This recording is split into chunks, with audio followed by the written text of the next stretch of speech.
ॐ शिवाय नमः। ॐ महेश्वराय नमः। ॐ शम्भवे नमः। ॐ पिनाकिने नमः। ॐ शशिशेखराय नमः। ॐ वामदेवाय नमः। ॐ विरूपाक्षाय नमः। ॐ कपर्दिने नमः। ॐ नीललोहिताय नमः। ॐ शङ्कराय नमः। ॐ शूलपाणये नमः। ॐ खट्वाङ्गिने नमः। ॐ विष्णुवल्लभाय नमः। ॐ शिपिविष्टाय नमः। ॐ अम्बिकानाथाय नमः। ॐ श्रीकण्ठाय नमः। ॐ भक्तवत्सलाय नमः।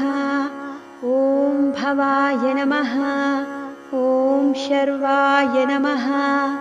ॐ त्रिलोकेशाय नमः। ॐ शितिकण्ठाय नमः। ॐ शिवप्रियाय नमः। ॐ उग्राय नमः। ॐ कपालिने नमः। ॐ कौमारये नमः। ॐ अन्धकासुरसूदनाय नमः। ॐ गङ्गाधराय नमः। ॐ ललाटाक्षाय नमः। ॐ कालकालाय नमः। ॐ कृपानिधये नमः। ॐ भीमाय नमः। ॐ परशुहस्ताय नमः। ॐ मृगपाणये नमः। ॐ जटाधराय नमः। ॐ कैलासवासिने नमः। ॐ कवचिने नमः। ॐ कठोराय नमः।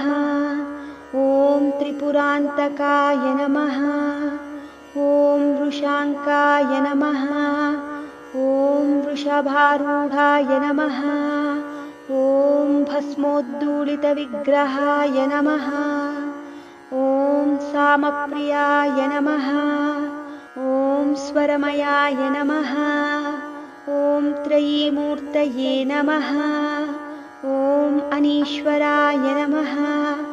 ॐ सर्वज्ञाय नमः। ॐ परमात्मने नमः। ॐ सोमसूर्याग्निलोचनाय नमः। ॐ हविषे नमः। ॐ यज्ञमयाय नमः। ॐ सोमाय नमः। ॐ पञ्चवक्त्राय नमः। ॐ सदाशिवाय नमः। ॐ विश्वेश्वराय नमः। ॐ वीरभद्राय नमः।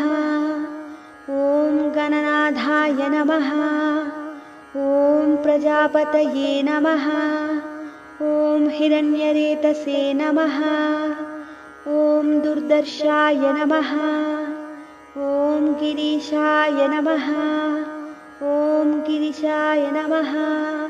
ॐ अनघाय नमः। ॐ भुजङ्गभूषणाय नमः। ॐ भर्गाय नमः। ॐ गिरिधन्वने नमः। ॐ गिरिप्रियाय नमः। ॐ कृत्तिवाससे नमः। ॐ पुरारातये नमः। ॐ भगवते नमः। ॐ प्रमदाधिपाय नमः। ॐ मृत्युञ्जयाय नमः। ॐ सूक्ष्मतनवे नमः। ॐ जगद्व्यापिने नमः। ॐ जगद्गुरवे नमः। ॐ व्योमकेशाय नमः। ॐ महासेनजनकाय नमः। ॐ चारुविक्रमाय नमः। ॐ रुद्राय नमः। ॐ भूतपतये नमः। ॐ स्थानवे नमः। ॐ महिर्भुज्ञाय नमः। ॐ दिगम्बराय नमः। ॐ अष्टमूर्तये नमः। ॐ अनेकात्मने नमः। ॐ स्वात्विकाय नमः। ॐ शुद्धविग्रहाय नमः। ॐ शाश्वताय नमः। ॐ खण्डपरशवे नमः। ॐ अजाय नमः। ॐ पाशविमोचकाय नमः। ॐ मृढाय नमः। ॐ पशुपतये नमः। ॐ देवाय नमः। ॐ महादेवाय नमः। ॐ अव्ययाय नमः। ॐ हरये नमः। ॐ पूषदन्तभिदे नमः। ॐ अव्यग्राय नमः। ॐ दक्षाध्वरहराय नमः। ॐ हराय नमः।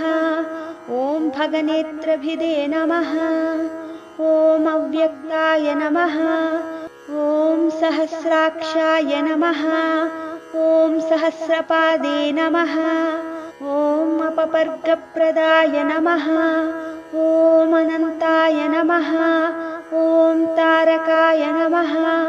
ॐ परमेश्वराय नमः। इति श्रीशिवाष्टोत्तरशतनामावळि सम्पूर्णम्।